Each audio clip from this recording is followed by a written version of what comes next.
My boyfriend is amazing when he's awake, but when he's asleep, he says awful things to me that make me wonder if he secretly feels that way. I, 25F, need to preface this by saying that when my boyfriend, 25M, is awake, he is wonderful and I couldn't be happier. We laugh and joke all day and spending time with him in general is truly a joy. Yes, I mean this. No, he doesn't upset me at all when he's awake. Also, for some background, he works night shifts at a job he really hates, so when he comes home, he likes to just relax and unwind, usually with whiskey or beer. Typically we cuddle or I massage his back and legs until he's drunk enough to fall asleep. He doesn't need alcohol to fall asleep. He can fall asleep fine without it. I just meant that the alcohol makes him fall asleep quicker than usual. I have insomnia, so I usually end up staying awake for a while after he falls asleep. I'm also really sensitive to aggressive tone of voice due to some past trauma. He only really talks in his sleep if I shift too quickly or try to move him over a little bit if I have no room on the bed or if I move the blanket too much and it disturbs him. He usually snaps at me saying quit effing moving. Or can you please effing stop, or oh my effing god, just things in general that give off an indication that he's really annoyed with me. There's also been a couple unprompted times where he's stirred or rolled over, I guess disturbing his own sleep, and said things like I can do better than this, etc. Because of my sensitivity, I usually end up crying over these things. I try to make it a point not to bring up the things he says or does in his sleep, unless they're funny, which sometimes happens, because, for one, I really don't think he can control it, and two, when I have brought up things he said, he always ends up feeling horribly guilty for the things he says, and that makes me feel guilty for saying anything. Last night, in his sleep, he ripped my blanket away from me. We sleep with separate blankets because this has been an issue in the past, and tucked it under himself and his own blanket. It was really cold in the room, so I tried to take it back, but he grabbed my hand and shoved it away. I didn't want to have to wake him up, but he's a lot stronger than me, and no matter what I tried to do, I just couldn't get the blanket back. I shook him gently and kept saying, "Baby, can you please give me back my blanket?" I was met with sleepy grunts, but he still wouldn't give it back. Finally, after a little persistence, he sat up really quickly and yelled, "What do you want?" "Jesus, you're annoying." I said, "I just want my blanket back, please." He shoved it towards me and nearly knocked me off the bed, and then instantly laid back down and started snoring. I didn't sleep at all last night because of this. It's really eating at me. I really don't want to be annoying to him, especially when he's trying to rest after work. But I also don't know how I can keep putting up with this. Part of me wonders if he actually means any of the things he says. When he woke up this morning, I couldn't bring myself to say anything about it, but I also couldn't look him in the eye. I guess my question in this is, am I being too sensitive? Should I bring this up to him?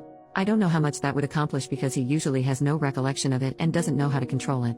What can I do to keep my sensitivity from affecting our relationship and the way I see him and myself? First update, 5 days later. First, I'd like to address the comments accusing my boyfriend of being an alcoholic, being abusive, accusing me of lying about how happy I am in the relationship, or claiming he wasn't actually asleep during this and wanted an excuse to abuse me. Y'all are, and really I cannot stress this enough, effing crazy. What a leap. He functions just fine without alcohol, and I've seen him go weeks without it. He doesn't need alcohol to fall asleep. He drinks after work because that's how he likes to unwind. The same as one might go to a bar on the weekend. And for those of you with anecdotes about how your partners started off like this before leading into full-on abuse, I am deeply sorry that you endured that, and I wish healing on all of you. But that's not what this is. I've known my boyfriend for 10 years. He doesn't have an abusive bone in his body. Now on to the update. Shortly after I made this post, I asked him if he thought I was annoying. He said of course not, and asked me what prompted the question. When I brought up what he did in his sleep, he got very quiet for a short while and then asked, "Why didn't you slap the SHT out of me?" Which made me chuckle quite a bit. He then went on to say that he would prefer I tell him about the things he says in his sleep, stressing that if he crosses a line like that ever again, I have full permission to smack the life out of him. I never would. I asked him if it was a possibility that the alcohol was making his sleep more restless, and he said maybe, I don't know. I then asked him if it would be a possibility to try going a couple nights without alcohol, and he agreed. Since then, our co-sleeping has been wonderful, restful, and peaceful, except for the night before last. He shook me awake while I was sleeping, and I asked him what was up. Baby, I'll show you. I had no idea what he was talking about, so I asked him. He said, "I'll show you." I said, "Baby, are you still asleep?" "Yeah. I'll show you." He instantly started snoring again. I must have giggled myself back to sleep. Anyways, I wanted to thank everyone for the kind advice, and we've decided to cut alcohol out before bed as it seemed to help immensely. Bless. Final update, 2 years and 4 months later. Hi. It's me again. Going back and reading these posts was insanely difficult. I want to kick myself for how deep in denial I was. Everyone in the comments was telling me that my boyfriend is an alcoholic, and I fought so hard against that. But it was true. A few months after my last post, I had an epiphany moment. It was 3 a.m., and he was drunk. He begged me to make him a pot of spaghetti because he liked the way I cooked it. I asked him if he would strain the pot for me, because the pot we had didn't have thermal safe handles, or whatever they're called, and I often would burn myself trying to do it on my own. He grumbled for a bit and said fine. But after less than 5 minutes, he said he was going to hang out in our bedroom. I begged him not to, because he would fall asleep, and trying to wake him when he falls asleep drunk often became a nightmare of verbal abuse. He insisted he wouldn't fall asleep, but lo and behold, he did. I thought to myself, great. Now I get to choose between burning my hands, or being berated until I cry, all over a pot of freaking spaghetti. I chose to burn my hands. I angrily made myself a plate and put the rest in a Tupperware, and reality hit. I'm just like my mom. My mom has been with an alcoholic for 13 years. He is awful to her in so many ways, but she puts up with it because A, she feels like she can't do any better, and B, she believes it's her duty as a wife to just deal with it quietly. And I was falling down the same path. I thought that if I could just grin and bear it, he'd see how much I love him and how much I do for him and realize that he needs to put in the same effort. Boy howdy was I f***ing wrong.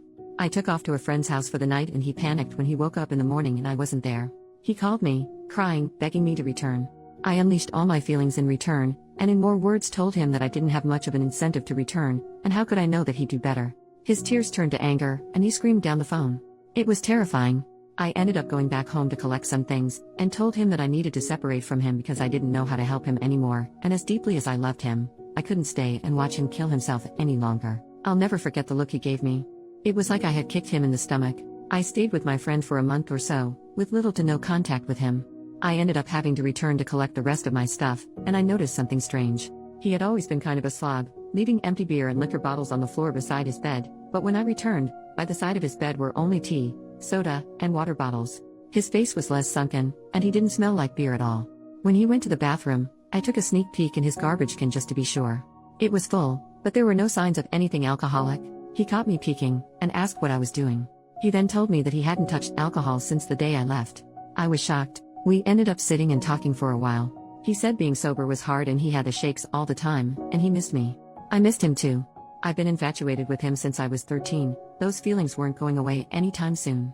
To wrap things up for the sake of character count, we ended up getting back together. He celebrates 2 years of sobriety this week. I'm so proud of him. He sleeps restfully now, with the exception of a mumble here or there in his sleep, and is no longer mean to me in any facet. Also, we're engaged now. Thanks for reading. I'm sorry I fought you guys so hard, and thank you for telling me the truth even though I wasn't ready to hear it.